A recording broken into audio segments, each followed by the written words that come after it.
A collab on it anyway. What would the world look like if the Holy Roman Empire was, for whatever reason, resurrected today?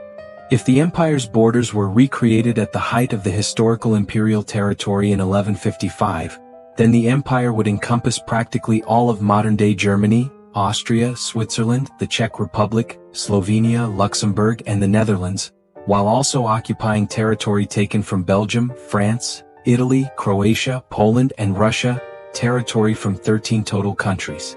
Figuring out where the capital city of this empire would be is pretty difficult since the historic empire never actually had one and was usually just based on where the current emperor was residing. If the old government of the empire came back into modern day, it would mean that the emperor would be in elected office. Maybe the citizens would elect this person or a group like the Electoral College would, but either way the 10 biggest cities in the empire would be mostly concentrated in Germany and Italy, with the top 5 biggest being Munich, Hamburg, Vienna, Rome, and Berlin.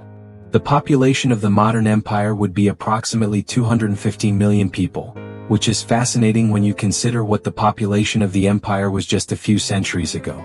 In 1618, before the 30 Years' War, the empire was home to just 21 million people, and true, the territory then was smaller than in my modern example, but 21 million people is only about a quarter of modern Germany's population alone.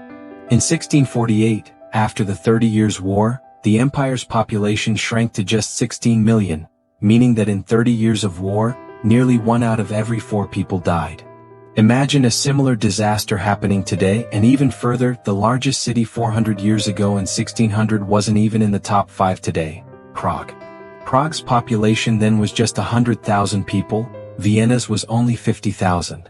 Vienna today has nearly 2 million, so the numbers of people living inside the imperial borders have definitely grown in the centuries since. But what about the demographics of that population? It's probably changed a little, but it's still dominated by the Germans and the Italians. Here's the empire's modern ethnic diversity, where you can clearly see the percentage of Germans, Italians, and French, and then here's the linguistic diversity for you to compare that to, which looks pretty similar with the German, Italian, and French languages being unsurprisingly the most spoken. While those are probably pretty similar to how they used to be, the religious composition of the modern empire is certainly radically different. Christians only make up 58% of the modern empire's territory, split between 45% Catholics and 13% Protestants. Non-religious people and atheists make up the next largest bloc at a massive 33% of the population, while Muslims make up what is certainly another large increase from hundreds of years ago, at 3% of the current population.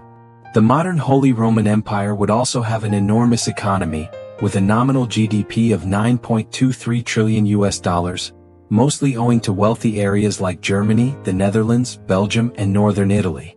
This makes the empire the 3rd largest economy in the world, beating out Japan but staying just behind China.